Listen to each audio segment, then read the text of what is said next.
Hey, shalom, shalom. All right. Before I get started with this lesson today, I just want to give all praises, honor, and glory unto Yahweh, Bahasham, Yahweh Shai, Bahasham, Rakha Kwadash. Double honors unto the apostles and the elders of Great Millstone who rule well, and peace and salutations unto the elect. All right. Now, before I get started with this lesson, I just want to apologize for the background noise. Of cars going back and forth. I am, next to a main road where cars go back and forth. So please forgive me for, the background noise, in today's lesson. But in today's lesson, I'm just gonna be, proving, through the Holy Scriptures that the Apocrypha is a part of the Bible. And when I say the Bible, I'm speaking of the Old, and the New Testament, and the Apocrypha is a part of that. Okay, you have a lot of Christians that will, basically disregard the Apocrypha as, canon, as a part of the Bible. Well, indeed it is. All right, and I'm going to prove through the Holy Scriptures that, the Apocrypha is a part of the Bible. It's important history, that was, taken away from the Bible, by the Bible Destruction Group. Okay, so with that being said, all right, let's get into John 10. Let's prove, through the Holy Scriptures that the Apocrypha is valid, man. And it's in the scriptures that I go through today. All right, just two, no, not two scriptures, but the points that I make today, and it's just there's more points than what I'm going to state in my lesson. There's really more ways you can prove it, but I'm just doing these two examples in this lesson today. But let's get into it. Enough of me talking. Okay, this is John 10 and 22. It reads, "And it was at Jerusalem, the feast of dedication, and it was winter. And Yahushua walked in the temple in Solomon's porch." All right, now let's read this in the NLT. It reads, "It was now winter, and Yahushua was in Jerusalem at the time of Hanukkah, the festival of dedication." Right, so Hanukkah is also known as the festival of dedication. Okay, let's keep going. It says, "And he was in the temple walking through the section known as Solomon's colonnade." Okay, so this festival of dedication, or Hanukkah, is speaking of the high holy day that was established during the time of the Maccabees, first Maccabees, in the Apocrypha, as we're going to get into. But before we get into that, let's get it. Slacking for the background noise. Okay, so here we have it. Let's get into this feast of dedication. All right, let's get into this word. I'm gonna let him say it. Strong's G 1456. Ekainia. And there you have it. It says, outline the biblical uses, dedication, consecration. Right. And as we go, we're going to keep going. It says, in particular, the annual feast celebrated 8 days beginning in the 25th of Chislev, middle of our December, instituted by Judas Maccabeus, 164 BC, in memory of the cleansing of the temple from the pollution of Antiochus Epiphanes. You see? So this high holy day that Yahushua was celebrating, this high holy day originated back in the time of Maccabees. You see, as we're going to prove. So this is what this feast of dedication is speaking of, back in the time of Judas Maccabeus. And you can find that in 1 Maccabees, the 4th chapter. Let's get into it. All right, so just that, and why it's called the feast of dedication? Because as it says, they were, it was basically the rededication, of the temple after the heathen had, basically defiled it. All right, and as it states here, Antiochus Epiphanes was the main pusher of defiling, the temple, man. Okay, so and how are they defiling the temple? They were offering up unclean animals on the altar as sacrifices, putting up idols, putting up, how should I say it? Putting up idol altars, in the temple. All types of abominations were being done, in the temple that made the temple unclean. You see, so let's get into this history in 1 Maccabees, the 4th chapter. In the Apocrypha. We're in the Apocrypha now, you see? So this is 1 Maccabees 4 and verse this is 52, I believe. It says the 25th, and this is in the GNT, by the way.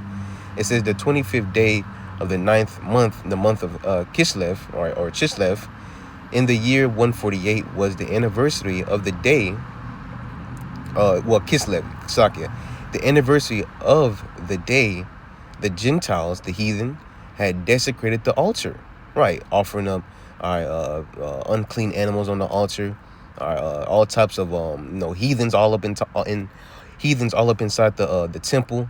All right, all types of temple prostitution was being done. Orgy parties to their gods in the temple was being done. All these things desecrated the temple, man. Made it unholy. You see, it says Gentile had desecrated the altar. On that day, a sacrifice was offered on the new altar in accordance to the law of Moses. The new altar was dedicated, and hymns were sung to the accompaniment. The accompaniment. That's a hard word to say. Accompaniment of harps, lutes, and cymbals. All the people bowed down with their faces to the ground and worshipped and praised the Lord for giving them victory. Right, giving them victory over their enemies. All right. It says, and we had many during that time. Our forefathers, going into, Maccabees, Judas Maccabees, we had a lot of enemies during that time. Everybody, all the heathen nations was basically coming up against us, man. All right. It says for 8 days they celebrated the rededication of the altar. Right. That's where you get the Feast of Dedication. Okay. Or Hanukkah.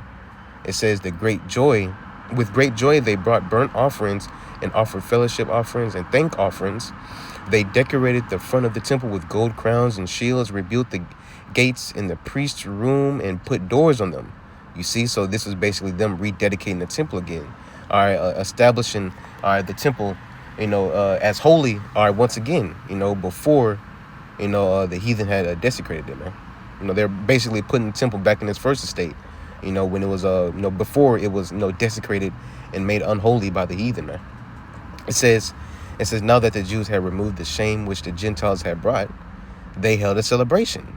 All right. It says then Judas, his brothers, and the entire community of Israel decreed that the rededication of the altar should be celebrated with a festival of joy and gladness at the same time each year. Right. So this is a high holy day, the Feast of Dedication. This is a joyous festival. All right, to celebrate the rededication of our temple, man.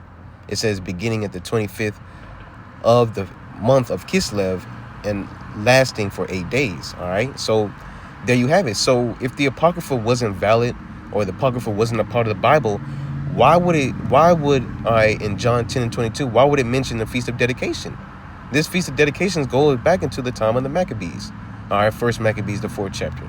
You see, so more proof to show that the Apocrypha is valid. The Apocrypha is a part of the Bible, man, and it's important history that you must know in order to understand what's going on in the New Testament, when it's speaking of the Gentiles, the Israelite foreigners. Okay, so now let's get another point here. Let's get another a point. Let's go into First Maccabees, the 2nd chapter. Okay, now it says during that time a priest of Jehoiarib. So we're gonna remember this name, Jehoiarib.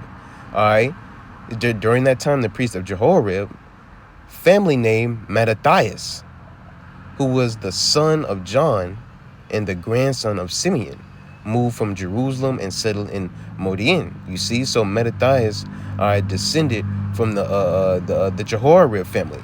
All right, now if you go into this, let's go into this name Jehoiarib. Jehoiarib goes back into the Old Testament. Okay, we got it right here in the Google definition.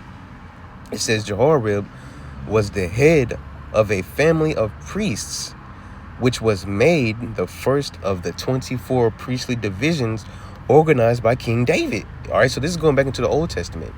It says in Jewish tradition, Jehoiarib was the priestly course on duty when the Second Temple was destroyed by the Roman Imperial Army in the second week of the lunar month Av in 70 CE.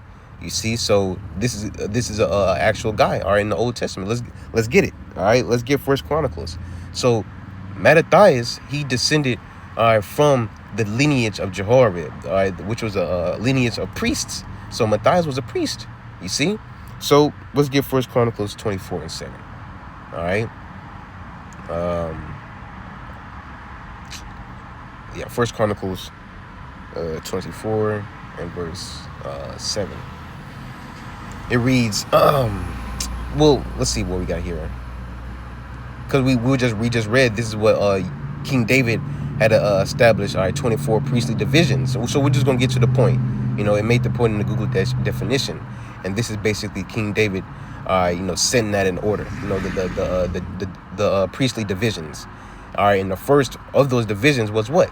First Chronicles 24:7. Now the first lot came forth to Jehoiarib, the second to Jedediah. You see, so Jehoiarib, all right, basically Mattathias descended, all right, from this man Jehoiarib, all right, which was a family, which was basically, all right, the first, as it says here, the first of the 24 priestly divisions are organized by King David, man.